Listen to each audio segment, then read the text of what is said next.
Ah, Waktunya. oke, nggak apa-apa, nggak apa-apa. Tapi sampean harus ingat ya, Mbak, ya, secara langsung dan tidak langsung suaramu masuk di YouTube sama di Facebook. Jadi jangan pernah menyebut nama siapapun. Oke, pertanyaanmu apa, Mbak? Gini Mbak, kemarin kan pas waktu belanja, terus aku tuh lupa ada barang yang belum kebayar lah, cuma berapa sih, murah, nggak ada $20. Oke. Tapi kan dia nggak itu, maksudnya mereka nggak itu, nggak mau tahu, kata maksudnya lupa atau apa itu nggak mau tahu, tetap Betul. Betul. gitu.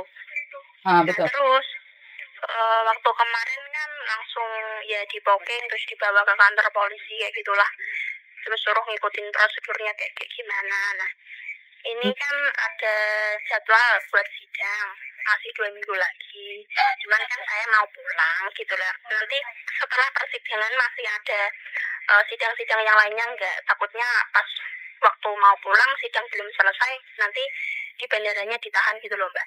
Oke, sampean kalau belum selesai kelar semuanya, sampean tidak boleh keluar dari Hong Kong, saya. Nggak bisa pulang. Nggak bisa pulang. Oh, Jadi kayak gitu. uh-uh. Biasanya kasusnya berapa lama sih? Tergantung dari 3 bulan, 6 bulan sampai 1 tahun. Wah, kok lama ya Mbak? Padahal nanti bulan 12 saya udah pulang. Pulang seterusnya atau gimana? Iya. Waduh, di hari-hari terakhirmu kok kamu bisa keliru ya gitu tuh, sayang. Oke. Ya pas belanja keasikan ngobrol gitu Mbak, aku lupa. Nah, padahal saya sudah wanti-wanti loh sama siapapun, wes wanti-wanti. Belanja kenapa harus ada satu yang kamu sisihkan di tasmu, Dok? Iya, kelupaan Mbak. Berarti sampean ngomong aja sama majikan untuk tinggal di situ extend, karena kamu kalau sudah finish kontrak dan sidangmu belum. Enggak, aku belum finish kontrak itu Mbak. Maksudnya itu pulang nanti kan aku nge-break. Wah, kamu jangan nge-break dulu loh, Dok. Jangan nge-break dulu loh, selesaikan kasusmu dulu loh. Kenapa? Kalau kamu nge-break sudah keluar dari majikan, satu, kamu tidak punya pendapatan, kamu tidak boleh bekerja. Paham nggak? Kamu nggak boleh bekerja dan kamu tidak punya uang dan kamu nggak punya tempat tinggal. Terus kamu mau tinggal di mana, sayang? Maksudnya kalau pulang cuti masih bisa ya? Dok, kasus belum selesai, kamu tidak diizinkan keluar dari Hong Kong. Ini yang pertama. Yang kedua, kamu mau nge-break. Kasusmu semakin besar, kamu tinggal di luar, tinggal di rumahnya siapa, sayang? Kamu dapat uang dari mana? Gitu ya. Jangankan kamu yang nyata-nyata mencuri. Anak yang tidak mencuri, tapi karena tanda tangan pencurian, dia pun 1 tahun belum selesai loh, sayang, kasusnya. Iya, kemarin itu ada kan penerjemah atau apa ya yang mendampingin. Dia bilang, maksudnya kalau kasusnya belum selesai ya, nggak tahu ya, nggak bisa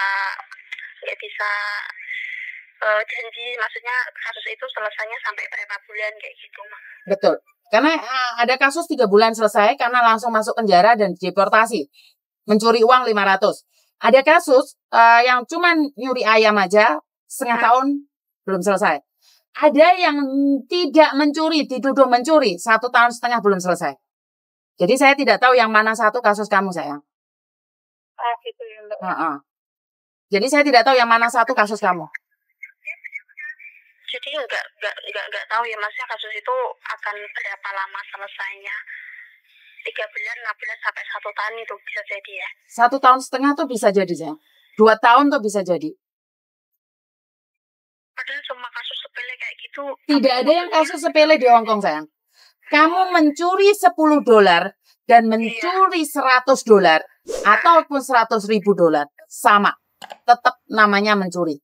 Jadi saya selalu bilang, jangankan kamu mencuri, sayang, dompet ceblok itu loh dicap, diborgol. Apalagi kamu nyata-nyata melebokno tas. Paham nggak? Saya itu tidak ingin ada kalian, aku semua wanti-wanti berkali-kali. Ojo nyepelek, no, ini bukan Indonesia. Indonesia kamu ngelebokno apa? Malingnya malah sing bengok-bengok. Paham nggak? Di Hong Kong ini tidak, sayang. Karena itu bukan masalah $10 ataupun $20 ataupun $500. Hukum di Hong Kong sangat ketat sekali. Kenapa saya selalu bilang hati-hati? Tapi sudah terjadi nggak apa-apa. Tapi aku sekarang bilang sama kamu, jangan nge-break. Tetap bekerja di rumah majikan sampai kasusmu selesai. Saya tahu majikan suka nggak suka, tapi daripada kamu di penjara atau hidup di luar tanpa uang, lebih sengsara kamu, Dok. Kasus kayak gitu emang sampai di penjara ya, Mbak? Tergantung, Mas, ya. Tergantung. Tergantung. Kan saya sudah bilang, yang kasus ayam itu tidak di penjara, tidak di penjara, ngasih uang jaminan 500. Kalau nggak 500.000, kamu naruh jaminan berapa sayang? 200. Berarti tergantung dari kasus. Satu. Yang kedua, kemarin anak yang bawa pulang dompet itu uang jaminan 300. Jadi kita nggak tahu. Satu-satu kasus itu saya tidak tahu. Yang intinya kamu harus ngikutin prosedur dan kamu harusnya punya visa dan jangan ngebrik ya. Kalau kamu ngebrik, kamu yang tewas ya. Jangan, sekali lagi jangan. Karena kamu nggak akan punya uang. Wes majikannya piye-piye wes menengahi. Karena majikan juga ditelepon polisi. Itu majikanmu pasti tahu sayang. Iya, udah tahu, juga pasti tahu sama dia. Karena majikan pasti tahu, karena surat itu akan masuk di rumah majikan juga. Dan majikan juga punya catatan bahwa pembantunya pernah melakukan pencurian. Iya. Jadi saya kurang tahu, saya sudah wanti-wanti berkali-kali buat kalian semua, bukan masalah uangnya. Pas di sana itu ya ada yang dampingin masnya penerjemah atau apalah, dia bilang maksudnya yaudah kamu buat kayak surat apa sih yang menyatakan oh ya kamu mengambil ini dan tidak membayar gitu kan. Nanti paling itu langsung masuk ke sidang, habis sidang udah selesai katanya kayak gitu. Tapi ada juga yang bilang belum tentu di selesai sidang itu kasus kamu selesai gitu. Nggak usah bingung, jalanin aja prosesnya. Dan tergantung dari sidang. Apakah sidang sekali selesai? Bener nggak? Iya, maksudnya ada yang bilang ya yang pas di situ ya sekali itu sudah selesai kasus kamu ditutup. Terus ada lagi yang bilang ya kemungkinan bisa berbulan-bulan selesainya kayak gitu mah. Makanya tadi yang aku bilang ke saya, satu-satu kasus tidak sama. Makanya kita tidak bisa memberikan informasi yang jelas karena satu kasus kan beda. Kamu cuma nyuri 20. Lah yang nyuri $5 aja juga kena kok. Paham nggak? Karena ada CCTV. Ya dijalanin aja prosesnya, ya berdoa, terus yang penting kamu jangan keluar dari majikan, itu aja pesan saya. Mau pulang itu, mau nikah gitu kan, malah ada musibah. Jadi kamu pulang Indonesia mau nikah? Terus keluargamu tahu kamu punya kasus mencuri ini? Belum. Ya sebaiknya jangan dikasih tahu dong. Enggak, aku belum kasih tahu kok.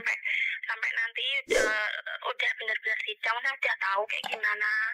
Maksudnya kalau udah selesai, alhamdulillah. Tapi takutnya ya itu. Kamu di Hongkong berapa lama sih sayang? Aku udah hampir 7 tahun. Ya iya wis 7 tahun kok iso nyolong apa to kowe iki, Nduk? Kamu ambil apa? Namanya lupa. Ambil apa, Nduk? Ambil apa kamu? Ambil apa itu namanya buah itu loh. Masih di tas di fotoku 3.